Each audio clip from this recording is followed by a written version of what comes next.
NBC News and Curry sat down and did an interview with the new Iranian president, Hassan Rouhani, and to say it went well would be the world's largest understatement. Listen.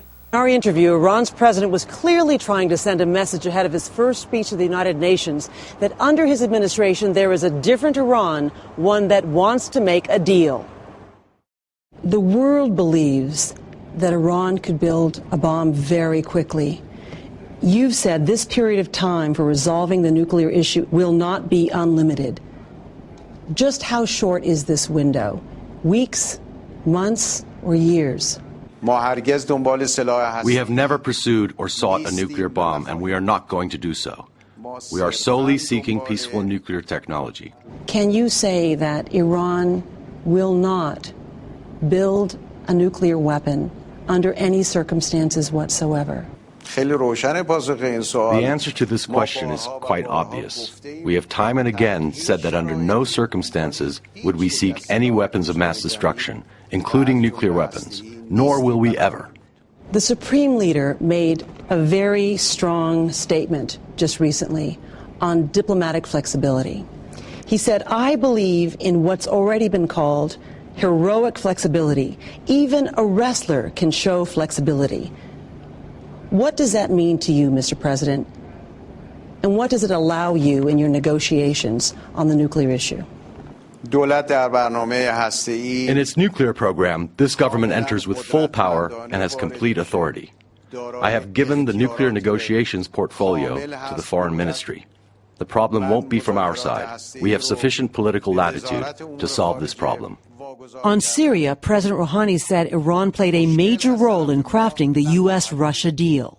Can you assure the world that President Assad will give up all of his chemical weapons? We are not the Syrian government. We are one of the countries of the region that seeks peace and stability and the elimination of weapons of mass destruction in the entire region. Do you believe the United States, President Obama, looked weak in backing off an airstrike on Syria?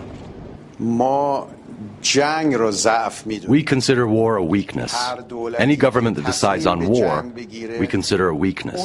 And any government that decides on peace, we look on it with respect for peace. And President Rouhani confirmed that he exchanged letters with President Obama recently, calling them tiny steps for an important future. That future begins at the UN next week, where he says he hasn't ruled out a meeting with President Obama. What a dick this guy is. Now, juxtapose that with all the things the Republicans have been saying about this. Now, understand how huge these steps are. So, this guy, Hassan Rouhani, was the most liberal, pro-peace, moderate candidate available in the Iranian election, and he won. Now, since he won, he reached out to Obama by writing letters. He tweeted out a picture of him shaking the hands of Americans and smiling with them at an Iranian hospital. Now, that might not seem like anything, but you got to understand that is very planned, and they're sending out diplomatic signals. That's their way of saying, "Hey, America, I would like peace. Look at me shaking the hand of Americans. Do you see this? Don't bomb us. We want peace." He also sent out a tweet. This one, even I was shocked by. "Wishing Jews a blessed holiday." I think it was Rosh Hashanah. Now, remember, America pretends like the government of Iran, run by Rouhani, wants to eliminate Israel. Meanwhile, this dude's sitting up in the presidential place tweeting out blessings to the Jewish people.